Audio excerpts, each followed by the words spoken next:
अब कभी नहीं छूटेंगे आपके फेवरेट टीवी शोज ZEE5 के साथ बिल्कुल फ्री। मैंने अपनी आंखों से गायत्री को देखा।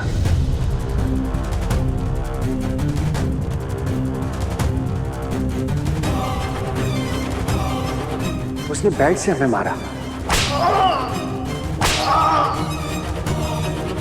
और ये हमारे पेट के पीछे बेल्ट के निशान और दर्द, ये तो झूठ नहीं हो सकता।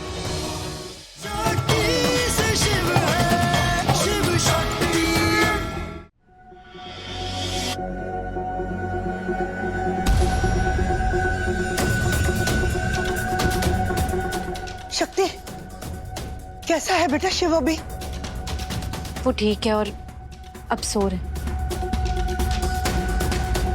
लेकिन हम सबको अब बहुत अलर्ट रहना होगा। डॉक्टर शिव को इस बात की भनक भी नहीं लगनी चाहिए कि माँ चली गई है। कोई भी इस चीज के बारे में उनके सामने बात नहीं करेगा, और अगर वो कुछ पूछे भी तो हम सब उनसे यही कहेंगे कि उन्होंने एक बुरा सपना देखा। शक्ति, बुरा सपना तो तुम दिखा रही हो उसे, बार बार उसे झूठ बोलकर। कब तक उसे ये कहोगे कि वो जो देख रहा है, सुन रहा है, वो एक सपना है? आज तो भाई साहब ने भी देखा। इसका मतलब तो यही है ना कि गायत्री भाभी की आत्मा घर में ही है। और आज जो भाई साहब के साथ हुआ वो तो हम में से किसी के साथ भी हो सकता है।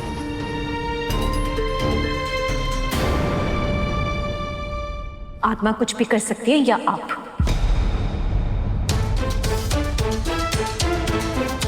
हमें पूरा यकीन है कि ये जो कुछ भी हो रहा है ना, ये आपकी वजह से हो रहा है। जब तक आप इस घर में कुछ ठीक हो ही नहीं सकता। अरे इस घर की बदकिस्मती यही है कि आप यहाँ इस घर में रहती हैं। आत्मा नहीं, यहाँ जो कुछ बुरा होता है ना, वो आप करती है। और शक्ति बेटा, मैंने अपनी आंखों से गायत्री को देखा।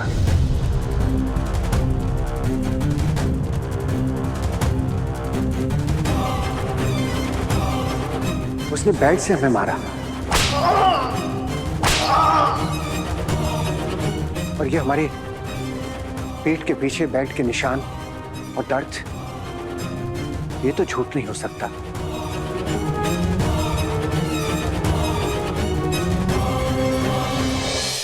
फिलहाल पापा जी, हमें ये पता नहीं कि मंदिरा आंटी ने ये सब कैसे किया, लेकिन हमें इस बात का पूरा यकीन है कि इसके पीछे इन्हीं का हाथ है। क्यों बार बार तुम्हारी शक की सुई आकर मुझ पे ही अटकती है? उस कमरे में थी ही नहीं मैं तो, मुझे तो पता भी नहीं। भाई साहब को बेल्ट से मारा मतलब गायत्री भाभी बदला लेने आई है। ZEE5 ऐप डाउनलोड करें और देखें सारे एपिसोड्स बिल्कुल फ्री।